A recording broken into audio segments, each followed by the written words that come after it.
Los saludo nuevamente y vamos a continuar con estas lecturas para entender la conformación del Estado moderno. Como siempre hago un recuento de los autores a los que hemos visto. Empezamos con Alberto Bobbio, seguimos viendo a Maquiavelo, pues vemos a Thomas Hobbes, vimos a John Locke, vimos a Rousseau, una tabla comparativa, vimos a Barón de Montesquieu, vimos a Hamilton, Madison y Jay, vimos a John Stuart Mill, vimos a Benjamin Constant, vimos a Benedetto Croce, a Crawford, Brook Crawford, vimos a Edmund Burke, a Friedrich Engels, vimos a Vladimir Lenin, vimos a Humberto Cerroni, a Ernst Renan, a Ernst Gellner, y hasta ahí nos quedamos, que es en el eje de aquellos que están, ya vimos, hemos pasado por diferentes etapas. Empezamos viendo las formas de gobierno con Bobbio, con Maquiavelo, después vimos el estado de naturaleza con Hobbes, con John Locke, con Rousseau. Después hemos visto sobre lo que es el liberalismo, propuestas diferentes de estado como lo son el socialismo y el democraticismo y otras tantas corrientes de pensamiento. Pero estamos viendo un tema también relevante para entender, porque va muy de la mano de lo que es el estado, lo que es la nación y el nacionalismo.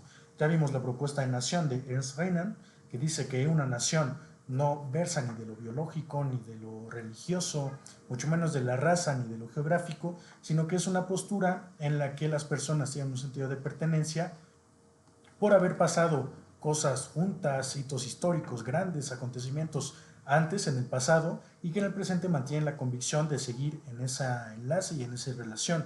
También vimos a Ernst Kellner, como nos habla de ya lo que es el nacionalismo, pero recordemos que nación y nacionalismo son cosas diferentes, porque y justamente Gellner es el que nos decía que es el nacionalismo lo que crea la nación. Es decir, la nación es ese, y podemos agarrar la propuesta de Renan de lo que es una nación, y el nacionalismo, dice Gellner, es una necesidad de las sociedades industriales para empezar a estandarizar las formas de pensamiento, ¿no? Introduce estándares en las escuelas, introduce estándares dentro de un territorio y una población sobre el idioma, sobre las formas de pensar, para convalidar esta nueva forma de vida industrial y empezar a ser agentes estandarizados para que sean un agente activo en el proceso industrial.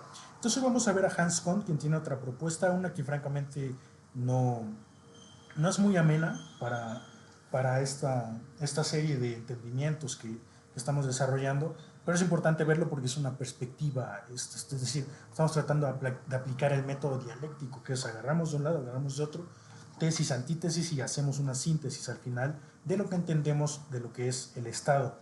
Entonces este autor se llama Hans Kuhn, es él un judío, que desde ahí entienden por qué no. Él nació en 1891, murió en 1971, nació en Praga, República Checa, era judío, historiador y filósofo político. Es el padre de los estudios modernos sobre el nacionalismo. No estoy muy de acuerdo con eso, así se le considera, pero es que entonces el estudio de los nacionalismos pues no ha sido muy explorado, porque este es un liberal. Tengo que decirles, ya vimos la postura liberal, lo que piensan los liberales, lo que defienden los liberales, lo que pregonan que debe ser el Estado liberal y lo que ha sido y el fracaso que ha sido. Entonces, bueno, si a un liberal está diciendo estas cosas, pues hay que tomarlas casi con pinzas o con mucho cuidado. En primer lugar, habla del nacionalismo como estado de ánimo. Dice que el nacionalismo es ante todo un acto de la conciencia. Eso también ya lo vimos con Gellner, y de hecho con Renan también trataba de decirlo. No es algo físico, tangente, sino es algo que surge aquí en la mente, en las ideas y en la conciencia. Dice, es cuando un grupo de personas decide que su lealtad suprema pertenece al Estado-Nación. No es algo natural, y el Estado-Nación también ya vimos la diferencia entre un Estado, que es el ente soberano que toma control de un territorio y una población, que lo gobierna, que toma las decisiones importantes, las decisiones fundamentales. Y la nación, bueno, ya acabamos de ver lo que es pero los estados-nación son el conjunto de un estado, y que es el soberano, y la nación, que es la totalidad de la población, adoptando un sentido de pertenencia. Entonces es lo que dice no, no es algo natural, se construye en la mente. En segundo lugar dice la gran dicotomía, nacionalismo occidental versus oriental. Esto es lo que aquí no termino de... Porque los liberales siempre han tenido esta rusofobia. La verdad es que los liberales peroran, celebran, presumen, son muy presuntuosos con esta superioridad de Occidente, una superioridad porque supuestamente el libertarismo, el liberalismo, el neoliberalismo, el democraticismo, estas cosas que siempre defienden estos valores de supuesta libertad, pues han demostrado éxito, pero después de un éxito del que se jactan, pero después vamos a ver por qué, o voy a tratar de explicarles el por qué. Y siempre han sido rusófobos, es decir, han tenido repudio, desprecio a Rusia, a China, a esta parte, digamos, el mundo pues ya saben es occidental, oriental, occidente, pues Estados Unidos obviamente y toda la parte de Europa que es la calle de Estados Unidos y la oriental que es Rusia, China y toda esta parte asiática que tiene su importancia y su relevancia en la historia, pero los liberales siempre tienden a despreciar a Asia siempre han hablado del feudalismo y del esclavismo. O sea, cuando en Europa ya estaban los feudalistas, que es una forma supuestamente más civilizada, más organizada de ser, aquí hablaban de que en Asia había solamente esclavismo asiático, decían.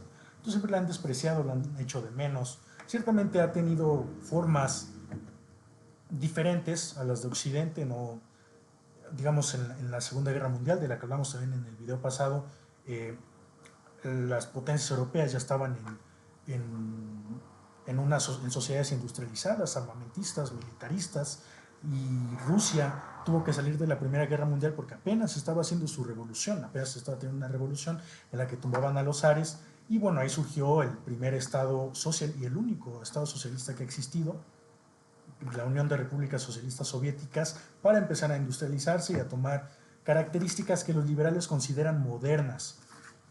Y la modernidad es otro tema, otro aspecto también complejo de ver, es un concepto del que los liberales se agarran, pero eso tiene que ver también en el apartado de estructura social, que tal vez después haga una serie, porque la modernidad va antes de entender lo que es la concepción del Estado. Entonces, bueno, liberal, Hans, él decía que el occidental, el nacionalismo occidental es el cívico, se dio en lugares como Inglaterra, Francia y Estados Unidos. Pues sí, Estados Unidos y sus lacayos de siempre. Y dice que es un contrato político.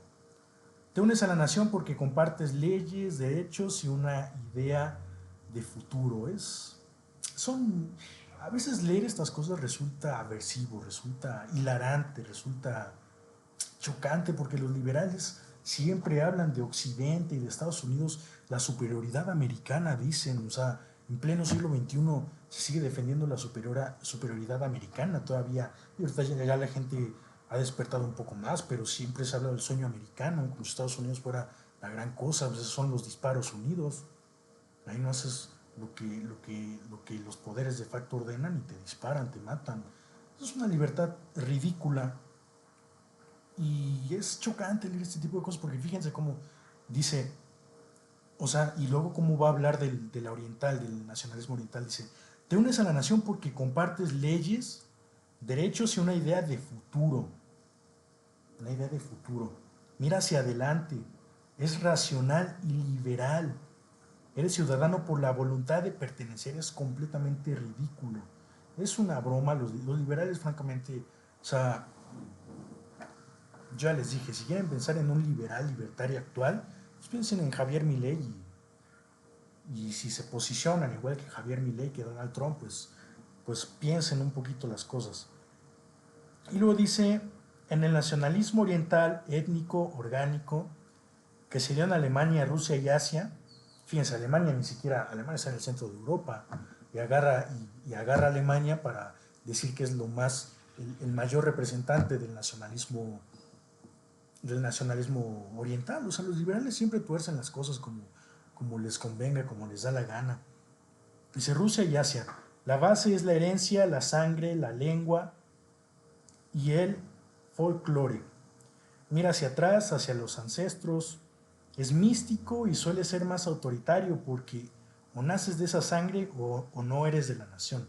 O sea, aquí acaba de despreciar a esas potencias y esas formas diferentes de modernización, de civilización, de organización en la sociedad. O sea, los liberales son obtusos, no tienen, siempre va a ser bueno, y de ahí nacen las formas terribles de racismo, de desprecio que hay en pleno siglo XXI, las guerras que está viendo, el sionismo. De hecho, eh, Hans Kohn era un sionista, ese tipo era un sionista, entusiasta del sionismo. El sionismo, pues después lo vamos a hablar, es una parte de la religión de los judíos que habla de superioridad, que habla de que son el pueblo elegido, que habla de que, bueno, están arrasando un pueblo completo, Palestina, lo quieren erradicar de la humanidad, quieren quedarse con ese territorio. ¿Por qué? Por este pensamiento de que son superiores, de que son, o sea, esas ideas son francamente dañinas para la humanidad, y son deplorables, son despreciables. Me estoy extendiendo, pero bueno, podría extenderme mucho más de lo que versa esta ideología, pero vamos a dejarlo en que es deplorable, en que no vale la pena meterse estas ideologías de los liberales, porque son terribles. Vamos a tocar el tercer punto para acabar, el papel de la ilustración. Bueno, aquí otro punto, ¿no? Dice, bueno, es que ya lo había dicho, dice, suele ser más autoritario y místico. O sea, ya saben, esta superación del pensamiento místico, del pensamiento científico, pues surge después de la ilustración. La ilustración implica a la adopción de la ciencia como modo de vida, dejar atrás lo místico. Y aquí dice que estas naciones todavía eran místicas, que el nacionalismo oriental suele ser místico y autoritario. Y luego dice el papel de la ilustración. Kohn explica que el nacionalismo occidental nació de la mano de la ilustración y la burguesía ascendente. Eso tiene toda la razón. El occidental nació de la mano de la ilustración y la burguesía ascendente, buscando libertad. El oriental nació como una reacción, a veces resentida, habla de resentimiento, porque decía que estos nacionalismos orientales le tienen resentimiento a la superioridad libertaria, occidental, democraticista, contra la modernidad occidental, refugiándose en las raíces antiguas. Pues sí, porque en el feudalismo surge esta nueva clase social burguesa que no es mejor que la monarquía, que es la que dominaba, y empieza a acumular, y es donde surge el liberalismo y surge el mercantilismo y son las bases del capitalismo, porque los libertarios son terribles y los liberales son ridículos, porque es la libertad de los más fuertes, como decía Engels. El Estado siempre va a ser el Estado de los más fuertes, de las clases más fuertes, fuertes porque controlan la economía, porque tienen los medios de producción injustamente. Entonces, que bueno, todo tiene que ver. Ya hemos hablado de la superación dialéctica del modo de producción capitalista, que China está en metamodo de producción con orientación socialista, y es muy probable que el siglo XXI sea el año asiático y el año chino, porque vamos a superar el capitalismo y vamos a llegar al comunismo poco a poco, pero China lo está logrando, está en una etapa que se podría entender socialista, al menos una orientación socialista, y vamos a superar estas ideas absurdas y ridículas de los libertarios, de la superioridad occidental, la superioridad americana. Estados Unidos se está desplomando, ya nadie quiere ese adefesio del país. Bueno, nadie es un decir, porque todavía escuchas a gente decir que Estados Unidos es la autoridad, que Estados Unidos es el Dios supremo y la mejor nación y la mejor potencia y la que su palabra es ley. Ojalá estas nociones, estos pensamientos sean superados, sean ridiculizados y en el futuro volteemos a verlos como un gran chiste. Vamos a seguir viendo lecturas. El siguiente autor también habla del nacionalismo con el texto Comunidades Originarias. Se llama Benedict Anderson, un contemporáneo de todavía del siglo XXI. Y bueno, les agradezco mucho por su atención.